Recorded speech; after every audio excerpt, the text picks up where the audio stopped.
night, my mother came to my room and she sat with me and she cried. Why did she cry? She cried because she understands that the power so many people seek is actually a poison. I have learned from the senior leaders and the youngsters of this party, and it's an honor that Manmohan Singh ji is sitting here. कोई कहता है भैया मैं किसी एक जात की party हूं, कोई कहता है मैं किसी एक धर्म की पार्टी हूं, और कांग्रेस पार्टी कहती है भैया हमारी तो डीएनए हिंदुस्तान की है। सबसे पहले कांग्रेस पार्टी के कार्यकर्ता की इज्जत होनी चाहिए।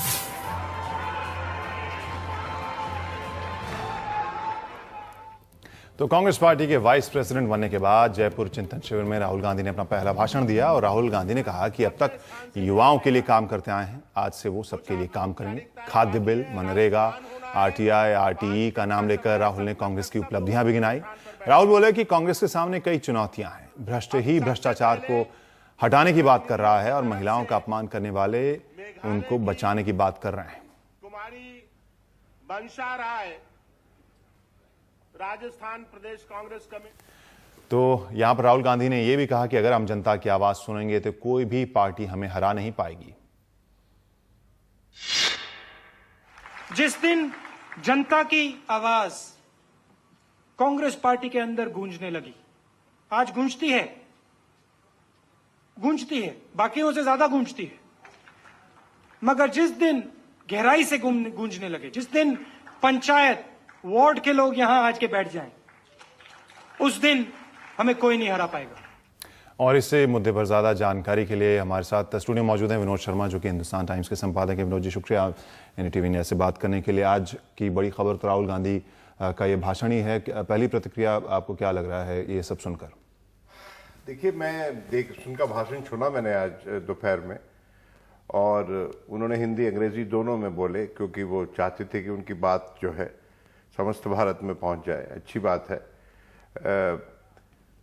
देखिए, दो पहलू हैं इनकी स्पीच के, एक तो इमोशनल एलिमेंट और एक रियलिस्टिक एलिमेंट, और मैं समझता हूं कि ये स्पीच दोनों एलिमेंट्स की अच्छा सम्मिश्रण थी। इन्होंने कुछ बातें बाय वे ऑफ इंट्रोस्पेक्शन कहीं, हाँ, इनकी इस बात पे तनकीद हुई बीजेपी के द्वारा कि ये तो ऑपोजिशन की तरह बोल रहे थे, लेकिन मैं समझता हूं कि बड़ी पॉलिटिकल पार्टीज में इंट्रोस्पेक्शन बहुत ज़रूरी होता है, और इंट्रोस्पेक्शन ही नहीं, कोर्स करेक्शन भी बहुत ज़रूरी होता है, और कांग्रेस को आज के दिन इन दोनों की ज़रूरत है। और अगर उनका अग्रणीय नेता ये सब कह रहा है तो मैं समझता हूं कि सिग्नल जो है दूर तक जाएगा। दूसरा, इस जम्बूरी में, इस एआईसीसी सेशन में और चिंतन शिविर में लगभग 30% से 35% जो इनकी फ्रंटल ऑर्गेनाइजेशंस हैं युवा के लिए, उसकी पार्टिसिपेशन थी। तो इससे साफ जाहिर है कि एक जनरेशनल शिफ्ट जिसकी बात परस्पर हो रही थी, वो अब एक रियलिटी है। और राहुल गांधी जो अभी तक एक रिलक्टेंट नेता की तरह देखे जाते थे, उन्होंने प्रत्यक्ष रूप से ये बात मानी है कि अब वो उनके पास रिस्पॉन्सिबिलिटी ज़्यादा है, और उन्होंने यहाँ तक कह डाला कि मैं अब वकील नहीं, अब जज का काम करूँगा, जो कि किसी भी शीर्ष नेतृत्व को ज़रूरत होती है। इसका मतलब क्या है? मेरी नज़र में इसका मतलब ये है कि वो कोई अपने फेवरेट्स नहीं रखेंगे, सबकी बात बराबर सुनेंगे और उसके बाद अपना निर्णय देंगे।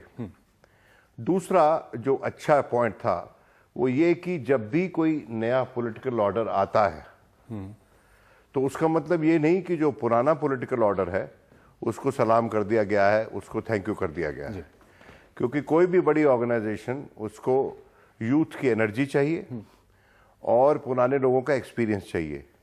और शायद राहुल गांधी ये बात समझते हैं कि एक्सपीरियंस इज इररिप्लेसेबल। देखिए, उन्होंने भी बार बार ये बात दोहराई कि 8 बरस से मैं एक्सपीरियंस कर रहा हूँ, 8 बरस से एक्सपीरियंस कर रहा हूँ। तो जिस तरह से वो स्वयं उन्होंने पहले रोप्स सीखी, कोशिश ये जानकारी हासिल की, तो मैं समझता हूँ कि जो और युवा नेता हैं वो भी अपने वक्त का इंतजार करेंगे और एकदम आते ही कोई पद पाने की कोशिश नहीं करेंगे। कुछ ऐसी बात राहुल गांधी ने और भी कही कि कि हम 40 से 50 ऐसे नेता तैयार करेंगे जिन्हें हम प्रधानमंत्री पद का उम्मीदवार भी मान सकें। तो उन्होंने एक नई लीडरशिप की बात की है, उसके ऊपर एक नजर डाल लेते हैं। तो जैसे पहले फोटो हुआ करती थी कांग्रेस पार्टी की, 40 फोटो होती थी, नेहरू जी, पटेल, आजाद, जायंट्स हुआ करते थे, उनमें से कोई भी देश का प्रधानमंत्री बन सकता था। ये बात हमने करनी है। हमें 40-50 नेता तैयार करने हैं जो देश को चला सके, सिर्फ प्रदेश को नहीं, देश को चला सके।